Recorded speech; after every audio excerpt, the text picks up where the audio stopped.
I'll never forget the sound of the knocking on my door that morning. Not just any knocking. 3 sharp, dry cracks, like a hammer Doritos, sickeningly authoritative. The kind of knock that freezes your blood because some dark part of you just knows that your life, everything you hold dear, is about to be ripped apart. When I trembling opened the door, 2 police officers stood there, stone-faced, flanking a woman Palavras in a suffocatingly tight business suit, clutching a file folder as if it were my death warrant. "Sarah Miller?"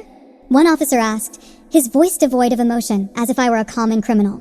"We have an emergency temporary order to remove your daughter, Emma, from your custody due to serious allegations of child endangerment." My world didn't just collapse, it exploded into a million pieces. That exact moment you realize someone, with a single venomous lie, can snatch your child from right in front of your eyes. It's a terror beyond words, a suffocating helplessness I wouldn't wish on my worst enemy. But even in my most depraved nightmares, I could never have imagined, not even for a fleeting second, that the demon disguised as my mother-in-law, Karen, could be so monstrously cruel as to deliberately, intentionally poison her own 4-year-old granddaughter, just to stage a perfect drama, painting me as a deranged, neglectful, and dangerous mother in everyone's eyes, in my husband's eyes, and ultimately, in the eyes of the law. My name is Sarah, and this isn't just the story of how my reputation was destroyed. This is the story of an uneven battle, a war where I, with nothing but a shattered heart and empty hands, had to fight against a venomous snake disguised as family. Someone who should have loved us, but instead sought to destroy me and steal my only child. This isn't the story I ever thought I'd tell. Who could imagine their life, once a picture of peace, could be so defiled, twisted into a B-grade psychological thriller where you're the main victim, hunted by the very people you trusted? But that's precisely the hell I endured. Let me drag you back 6 years, to a time when I was still naive enough to believe in good things. I married Michael, the man I once believed was the love of my life. We lived in Boston, in a seemingly quiet residential area. I was a marketing director, Michael, an architect. We once had a life that outsiders would call perfect, a fraudulent perfection, as I later realized. Easily shattered by a malicious hand.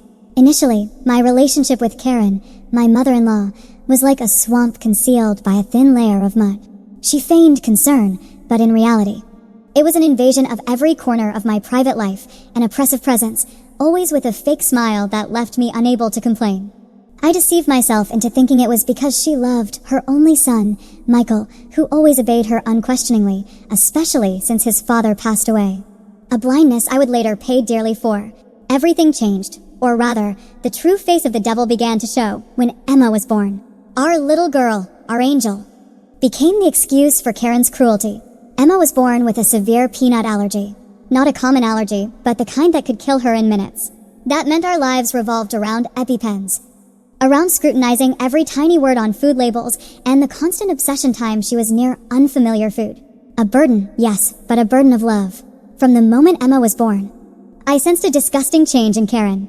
It was no longer the caring mother type of intrusion, but a covert war, a sick competition to be Emma's most important mother. She saw me as the enemy. She relentlessly criticized, belittling my every decision.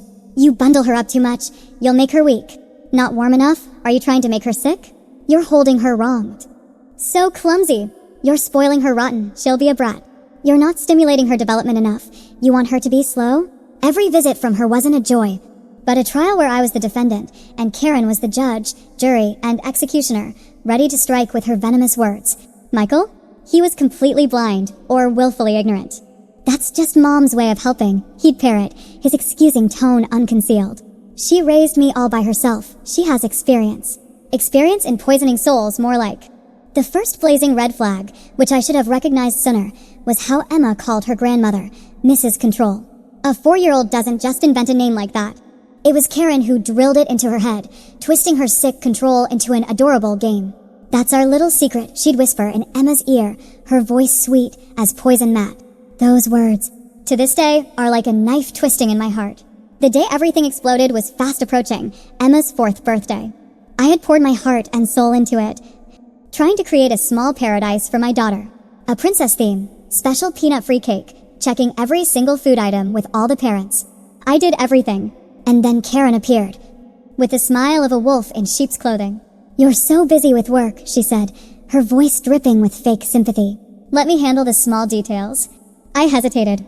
A mother's intuition screaming inside me, but Michael, my golden husband, once again sided with his mother. She's just happy to be involved, Sarah. She just wants to participate. Participate in ruining our lives more like. The day of the party. Everything seemed deceptively perfect. Emma, my little angel, radiant in her princess dress. The children playing. I was like a mother animal, watching every corner, on guard every second. A moment's lapse. A few minutes. I was serving cake to the other children when I heard it. The sound that every parent of an allergic child dreads. The sound of death approaching. A wheezing, rasping sound. My head whipped around. Emma was there, just a few feet away. Her tiny face swelling horrifically, her lips turning blue, her eyes wide with terror and pain. I didn't think. I acted on a mother's primal survival instinct. Ran to my purse, grabbed the EpiPen, whipped her princess dress, and jammed the needle into her thigh. A second later, I was screaming into the phone for an ambulance, clutching Emma tightly, whispering meaningless reassurances that everything would be okay, while my heart was shattering. The ambulance arrived after 4 minutes that felt like 4 centuries. The wailing sirens tore through the joyful atmosphere of the party. Children screamed, parents panicked. And Karen stood there amidst the chaos, with an expression of concern that couldn't have been more fake, but in the depths of her eyes, I saw a cold glint, a sickening flash of satisfaction. At the hospital, after the doctors snatched Emma from death's grip, I tried to piece together what had happened. What could have caused this? I had checked every single thing. I called Michael, my voice trembling.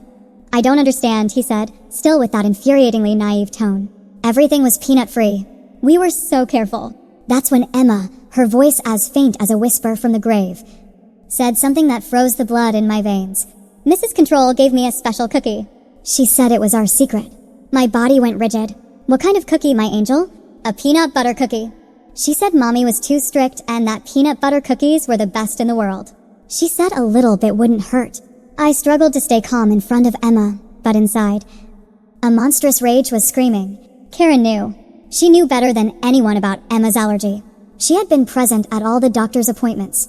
She had seen the test results. She had witnessed Emma nearly die once when she was only 2. There was no way she didn't know. This was attempted murder. I called Michael, my voice shaking with an indescribable mix of fury and terror. He still didn't believe it. Mom would never do that, he repeated like a broken record, refusing to face the horrific truth about his perfect mother. There must be some mistake. Emma must be confused. She's just a child. But I knew. A mother's heart never mistakes it when her child is in danger. I knew she did it. What I didn't know then was that this was just the opening shot in a brutal campaign to destroy me, to have me committed or imprisoned, and to steal my daughter. We returned from the hospital the next day. Emma was better, but her spirit was wounded. I settled her on the sofa, trying to create a false bubble of peace. Michael was ominously silent, trapped between the horrifying truth and his blind loyalty to his mother. At exactly 10:37 a.m., I'll never forget that moment. The doorbell rang, a sound like a death knell.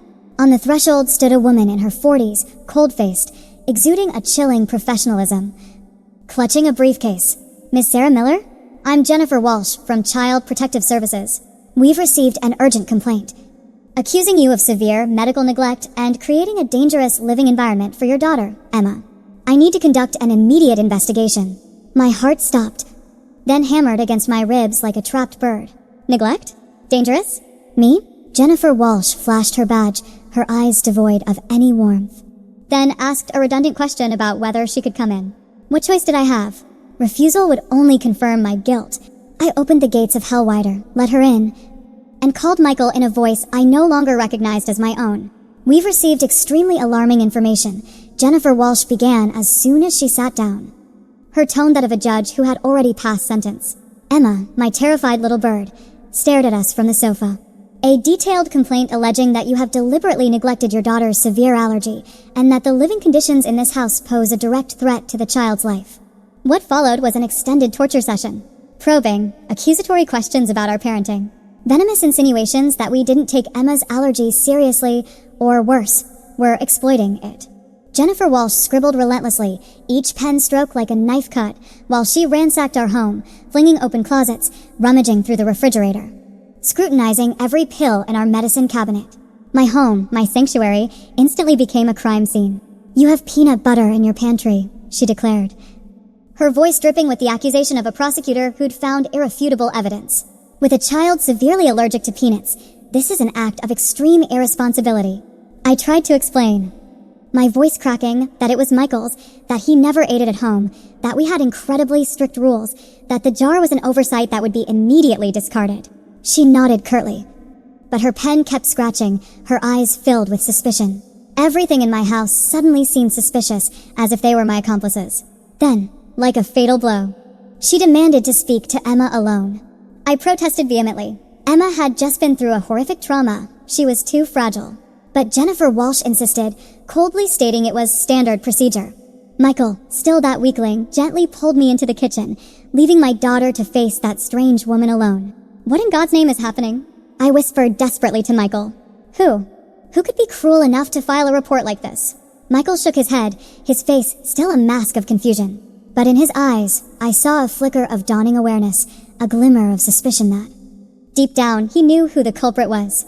But he was too cowardly to admit it. 20 minutes crawled by like 20 centuries. Finally, Jennifer Walsh emerged from the living room. Her face still an icy mask. I will submit a full and detailed report to my supervisor, she announced, without a shred of sympathy. In the meantime, I strongly advise you to strictly adhere to all safety protocols regarding Emma's allergy. If you have any questions, here is my card. As she was about to leave, she turned back, throwing us a warning glare. You should understand that in serious cases like this, the child's safety is paramount. I suggest you conduct a thorough self-examination of the environment you are providing for Emma, especially given her special medical needs and vulnerability. The door slammed shut behind her, leaving a heavy, suffocating silence. And then I broke. Not quiet tears of self-pity, but silent, convulsive screams, the uncontrollable spasms of a mother pushed to the brink, falsely accused with such cruelty. IT was your mother. I finally shrieked between sobs. That demon in your mother's skin did this. This time, Michael didn't deny it. He just squeezed his eyes shut, as if the truth about his beloved mother was too disgusting to face. What I didn't know, and couldn't have imagined at that moment, was that this was merely the prelude to a hellish, meticulously orchestrated play designed to utterly destroy my life. That while we were drowning in shock and pain, Karen was leisurely pulling her neck strings. And that my reputation, my family, and my very sanity were about to be systematically crushed. But there was one thing that venomous snake didn't know. When a mother is cornered, fighting for her child, she becomes a beast. And I would not stop until the truth was exposed, no matter the cost. A hellish week crawled by since Jennifer Walsh's visit. A week I lived in terror, jumping at every phone ring, obsessively checking my email, waiting for the verdict from social services. That's when I started noticing the stares. The dagger-like stares. They followed me when I entered a room, then quickly darted away when I looked back. The venomous whispers fell silent as I approached, leaving an air thick with hostility. Tanya, whom I'd foolishly considered a friend, Emma's best friend's mother, blatantly crossed the entire parking lot just to avoid me. When I finally managed to corner her, the disgust and fear on her face were undisguised. Listen, Sarah. I'm so sorry, she said, her voice as cold as ice, but Lily won't be able to come over to your house this weekend. And probably not ever again. Why? What happened? I asked, though a part of me already knew the answer. It's just, I've heard some unsavory things about how you take care of Emma. And frankly, I can't. I don't want my daughter to be in danger. My heart felt like it was being squeezed in a vice. What things? Who told you these things? A lot of people. Isn't CPS investigating you? Look, I don't want to get involved. Lily's safety is my priority. She finished, then hurried away as if I were a leper. I stood there, paralyzed, feeling my reputation, my life, being torn to shreds by malicious rumors. How did they know? Social service investigations were supposed to be absolutely confidential, unless someone deliberately leaked it.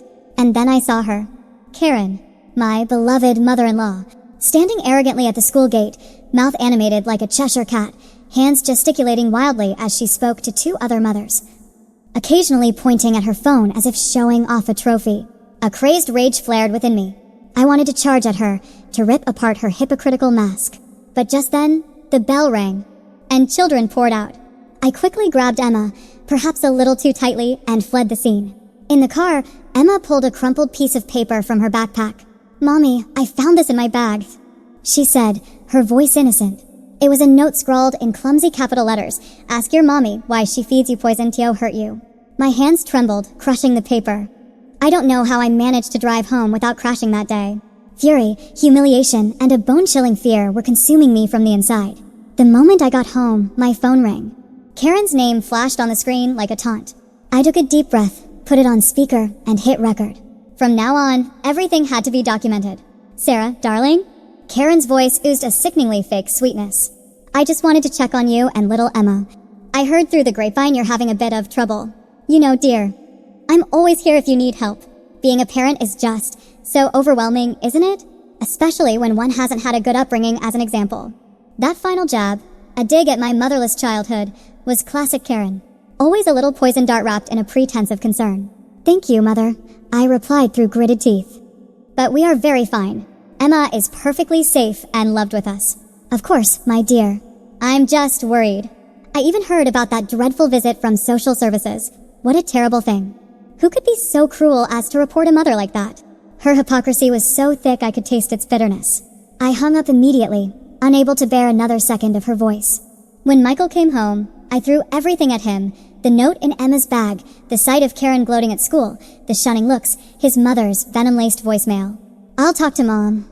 He mumbled, still with that pathetic, torn expression. There must be a reasonable explanation. A reasonable explanation? I screamed, all restraint gone. Michael, are your eyes wide shut? Your mother is plotting to take Emma from US. She poisoned our daughter, called social services to slander me, and now she's spreading rumors everywhere that I'm a dangerous lunatic. What more explanation do you need? That night, I started documenting everything. Every look, every whisper, every call, every suspicious act by Karen. I took photos, recorded calls, collected every tiny shred of evidence. I didn't know then what value these things held, but instinct told me I had to. I was right. That evidence, later, became my only weapon in a fight for survival. 3 days later, while desperately searching for any glimmer of hope, I made a horrifying discovery that changed everything. Purely by chance, or rather, driven by the unexplainable desperation of a mother pushed to the brink, I searched for Jennifer Walsh on social media. And then, my heart stopped. On her public Facebook page, a photo album proprietates Happy Book Club. And who was sitting there, laughing merrily, wine glass in hand, shoulder to shoulder with Jennifer Walsh? The objective social worker investigating me? None other than Karen. My dear mother-in-law. The world spun before my eyes. It wasn't a coincidence. It was a meticulously calculated conspiracy. The social worker sent to impartially assess my family, who had scrutinized every corner of my home with prejudiced eyes, who had interrogated my 4-year-old daughter alone, was the best friend of the woman trying to destroy me. I frantically called Michael, my voice cracking with shock and fury. Michael was equally stunned when he saw the photo. For the first time, a true spark of understanding, a horrified realization, flashed in his blind eyes. No, it can't be, he stammered, as if unwilling to believe such a vile truth. My mother couldn't possibly do that. But the evidence was irrefutable, staring us in the face. Immediately, I drained my last savings to hire a private investigator, Mark Stevens, a seasoned ex-cop. Within a mere 48 hours, he dug deep and confirmed my darkest suspicions. Karen and Jennifer Walsh weren't just book club acquaintances.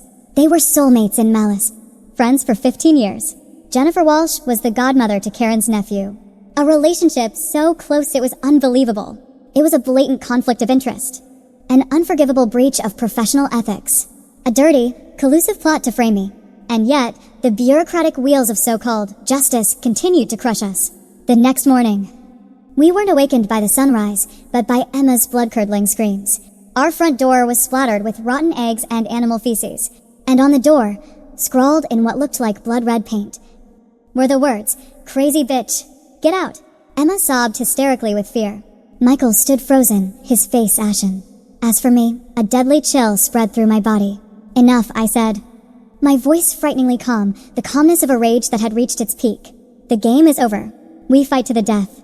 That very day, we installed cameras everywhere. Around the house, in the yard. Every possible nook and cranny. And I began to map out my counteroffensive, a plan I knew could cost me dearly. Finally, Michael confronted his mother. He went to her house. And for the first time in his life, he dared to ask directly, "Mom, are you behind all of this? The accusations, the rumors, the terrorist acts." Karen, that old fox, immediately burst into a perfect performance of Oscar-worthy tears. "Oh my God, how could you accuse your own mother like this? I am your mother. I only want what's best for Emma. It's that Sarah. She's the unstable one. She's making everything up. She's trying to turn you against me. Michael returned, his soul shattered, his face a mask of despair. She denied everything. She cried so much. I don't know who to believe anymore. I looked him straight in the eye, my contempt unconcealed. I know what I believe. I believe your mother is a demon in human disguise. And I will never, ever let our daughter fall into her hands, not for a single second. Despite the clear evidence of collusion and conflict of interest, the impartial family court judge still ruled that Karen be allowed supervised visits with Emma, once a week, 2 hours of torture, under the supervision of a so-called professional. How can this be? I screamed at my useless lawyer. She deliberately poisoned Emma. She almost died. The word of a 4-year-old against that of a respectable grandmother. Admired by the entire community, he replied, his voice dripping with cheap sympathy, without irrefutable, concrete proof. I will never forget the sight of my little Emma, her hand clutching a stranger's, walking towards Karen, who was sporting a sickeningly triumphant smirk. A part of me died in that moment. After each hellish visit, Emma returned like a different child. Withdrawn, terrified, her eyes always vacant. She started having nightmares, screaming in the night. And then, she started saying things that shattered my heart. Mommy, is it because you don't love me that you don't let me eat yummy cookies like other kids? Mommy, Mrs. Control said you have a sick head. That's why you made up my allergy to make everyone feel sorry for you. Those words, those poison needles Karen slowly injected into my daughter's innocent soul. It was the most barbaric psychological torture. I couldn't take it anymore. I had to act. A reckless decision, possibly illegal, but I had no other choice. I was fighting for my daughter's life and sanity. I bought a minuscule spy camera, the size of a button. With trembling hands, I sewed it into the ear of Mr. Cuddles. The teddy bear Emma never let out of her sight. The plan was simple and also incredibly dangerous. Mr. Cuddles would be the silent witness, recording the entire disgusting truth that unfolded during those visits. The 2 hours waiting for Emma's return felt like an eternity. When she finally fell asleep in my arms, I gently removed Mr. Cuddles and shakily extracted the memory card. What we saw on the computer screen afterwards was a nightmare beyond all imagination. The video began. Karen, taking advantage of a moment when the professional supervisor was carelessly outside taking a phone call, pulled a cookie from her bag. Look what Grandma brought for her favorite little girl. Karen's voice was cloyingly sweet, but laced with venom. A delicious peanut butter cookie. Your favorite, isn't it? Little Emma shook her head. No, Grandma, I can't eat that. I'm very allergic. I'll die if I eat it. Karen's face twisted, the kind smile vanishing, replaced by a cold, cunning look.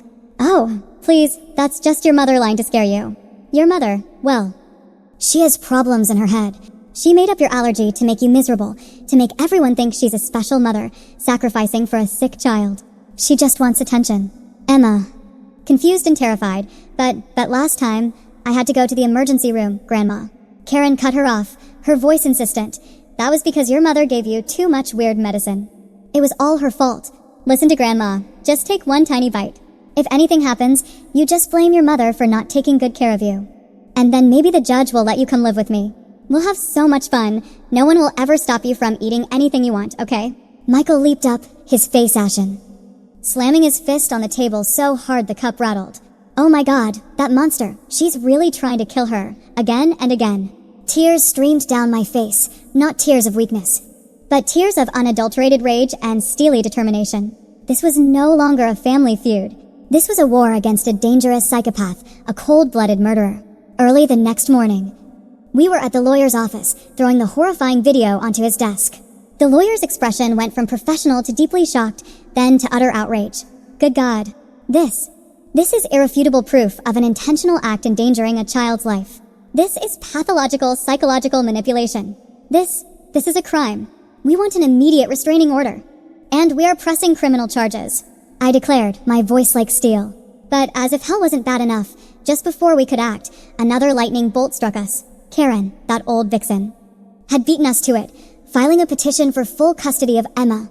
The thick file her lawyer sent over was filled with blatant, disgusting lies aimed at me.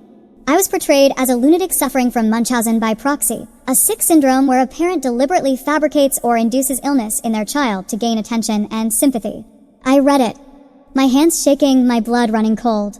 She's saying I intentionally restricted Emma's nutrition to keep her weak and dependent on me. That I completely fabricated her allergy. That I gave her unnecessary medication to worsen her condition. Michael roared, his face crimson with fury. How can she lie so blatantly? That demon. Hell continued. Emma's school principal called, his voice grave, informing me that vicious rumors about me abusing and endangering Emma were spreading like wildfire among the parents. Some ignorant fools were even threatening to pull their children out of school if Emma remained, fearing I was a potential threat. My reputation was in tatters. People who had never met me, never spoken to me, easily judged and condemned me, based solely on the pathological lies Karen so skillfully wove. Even my job was on the line. My boss called me into his office, his face etched with concern, to discuss his concerns about my psychological stability after receiving disturbing anonymous tips about my family situation, undoubtedly from Karen. Finally, Judgment Day arrived. I walked into the courtroom, my heart pounding like it would burst, but my eyes blazing with determination. Our lawyer had prepared an ironclad case, the video from Mr. Cuddles. Proof of collusion between Karen and Jennifer Walsh, testimony from leading doctors confirming Emma's life-threatening allergy. Karen entered the courtroom like a queen, escorted by a horde of fans, friends, church members, people willing to perjure themselves to protect their respectable lady and slander me.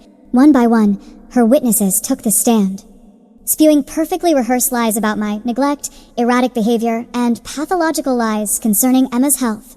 Our lawyer, with sharp skill and patience, dismantled each false testimony, exposing their contradictions, ignorance, and dark motives. And then, the decisive moment arrived. Our lawyer solemnly requested the court's permission to present irrefutable video evidence.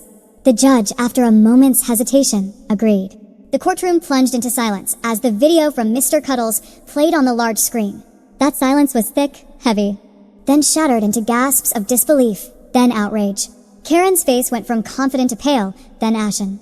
The image of her trying to force Emma to eat the poisoned cookie, her sick psychological manipulation, her dark conspiracies laid bare for all to see.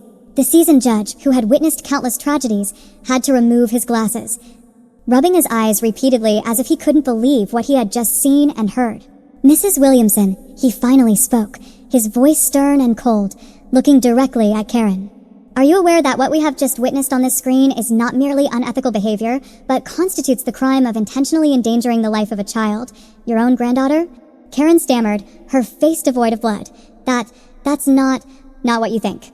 I just wanted to prove that she wasn't really allergic, that it was all Sarah's fabrication. The judge shook his head, his eyes filled with disgust and contempt. Prove it by risking your granddaughter's life?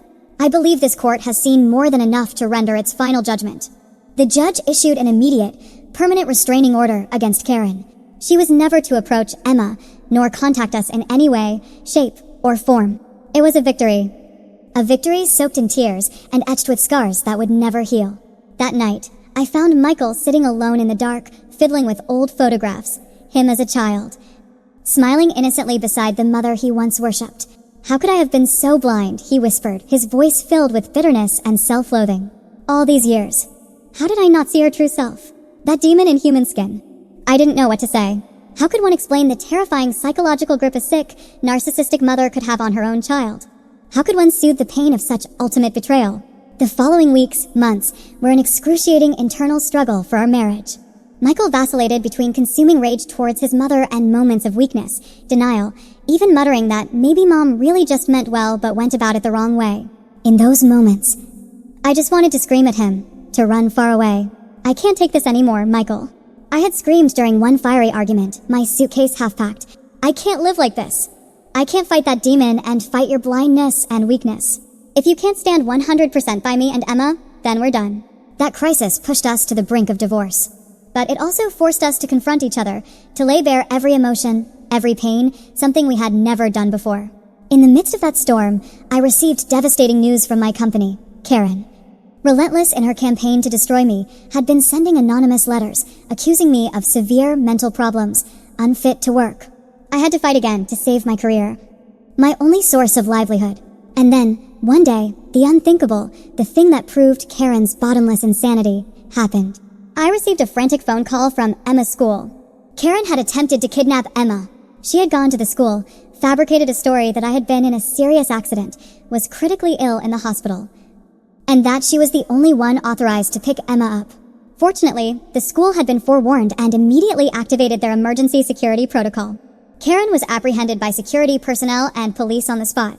When I rushed to the school, my heart about to explode, I saw Karen sitting in the principal's office, her face contorted with rage, surrounded by police. She looked up at me, and for the first time, I saw no pretense, no calculation in her eyes, only pure, unadulterated, insane hatred. "You'll never win, you bitch," she shrieked, her voice laced with venom. "You stole my son. You stole my granddaughter. You destroyed my family. I'll never let you live in peace." I looked straight into her crazed eyes, my voice as cold as ice. "No, Karen. You destroyed everything yourself. And from now on, you will never, ever have the chance to harm my family again." Karen was handcuffed and dragged to the police car, still screaming, cursing, damning everyone who had wronged her. Parents, teachers, all stood watching, horrified by the true face of the respectable grandmother. Michael arrived just in time to see his mother, the woman he once loved and respected, being escorted away like a common criminal. Their eyes met for a brief moment, a moment that contained all the collapse, pain, and despair. Then he turned away, walked quickly towards me and Emma, and held us tight as if afraid we would vanish. After that failed kidnapping attempt, the court ordered a mandatory psychiatric evaluation for Karen. The results were unsurprising: severe narcissistic personality disorder, accompanied by paranoid delusions and dangerous, violent tendencies. Karen was sentenced to a prison term and committed to mandatory psychiatric treatment in a specialized facility. The restraining order was extended indefinitely. The gates of hell had finally closed. The road to healing, both physical and mental wounds, was incredibly long and arduous. Michael had to go through a painful process to accept the horrifying truth about his mother, the woman he had blindly trusted for so many years.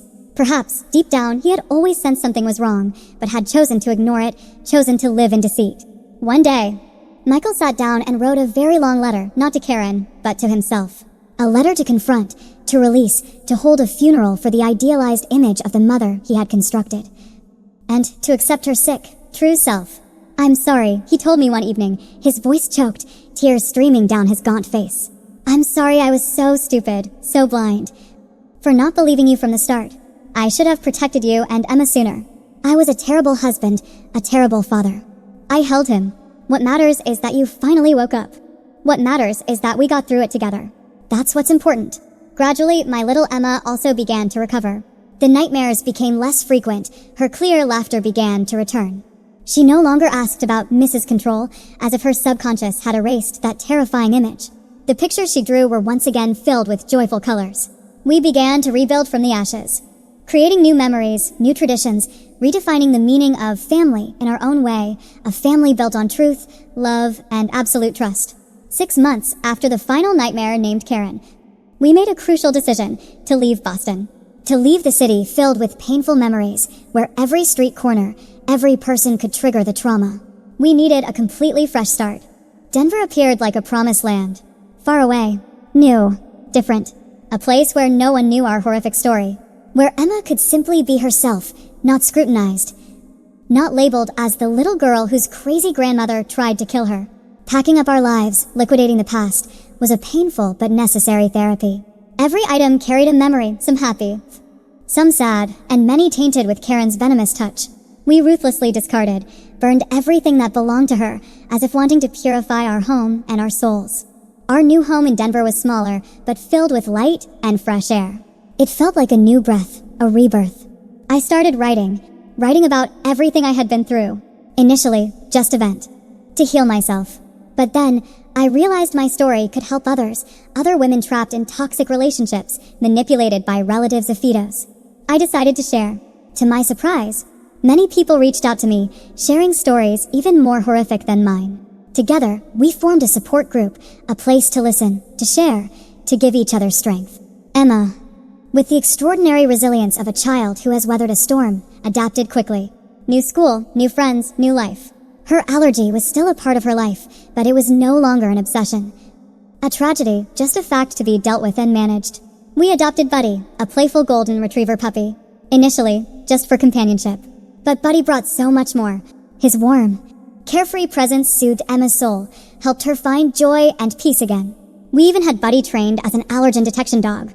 Now, Buddy is Emma's loyal four-legged bodyguard. An extra layer of protection, priceless peace of mind. If anyone were to ask me what I learned from the living hell I endured, I would say this: always trust a mother's instinct. When you feel something is wrong, that something toxic is insidiously invading your life, it most certainly is. Never ignore that warning voice from deep within you. Document everything. In our fight, evidence was the only weapon, the key to unmasking the perpetrator. If not for the video from Mr. Cuddles, I might be in a mental institution right now, and Emma living in hell with Karen. Seek support. Don't try to fight alone. Surround yourself with people who truly believe in and love you. And be brave enough to cut off all toxic relationships, even if they are blood relatives. Kinship does not grant the right to hurt you. Establish clear boundaries and resolutely defend them. Manipulators, toxic narcissists always try to break your boundaries. Never give them the chance. And most importantly, remember that children are incredibly resilient. With love, patience, and a safe environment, they can overcome seemingly insurmountable trauma and blossom again like the strongest of flowers. Today, 3 years after we started our new life, my book, Toxic Love, Surviving a Demonic Mother-in-Law, has been published and unexpectedly become a source of encouragement, a guide for countless people enduring similar circumstances. Michael, after everything, found a new purpose in life. He became a tireless advocate for children's rights, using his family's painful story to awaken society to the subtle and cruel forms of domestic abuse. We chose to speak to Emma honestly, in an age-appropriate way, about Karen. Not to sow hatred, but for her to understand that some people are sick in their souls, and that illness makes them dangerous. Emma is now a lovely, confident, vibrant first grader. Her allergy is still there, but she has learned to protect herself proficiently, understanding her limits without fear. As for me, I learned the most crucial lesson of all. Your reputation can be destroyed, sullied by lies overnight, but your character, your true inner self, your resilience and love, that is something no one can take away, and it is what will help you stand tall and rebuild your life from the ashes. People can weave all sorts of stories about you. They can try to frame you with their filthy slander. But in the end, only you have the right to write your life story. Only your truth is what matters. If you, who are listening to this story, are also going through something similar, if someone is trying to destroy you, to separate you from your children, to make you doubt your own sanity, know this: you are not alone. You are much stronger than you think. And the truth, no matter how suppressed, no matter how painful, will always prevail. Our story didn't end with Karen's punishment. That's where it truly began. A new chapter. A story of life, of hope, and of undying love. Our story, written with our own blood and tears, with our own choices. Emma, now a little older, suddenly runs into the frame, throws her arms around me, then turns to look straight at the camera with a smile as radiant as the morning sun, and now we live super happily ever after. Michael and I laugh, hugging our little angel tightly.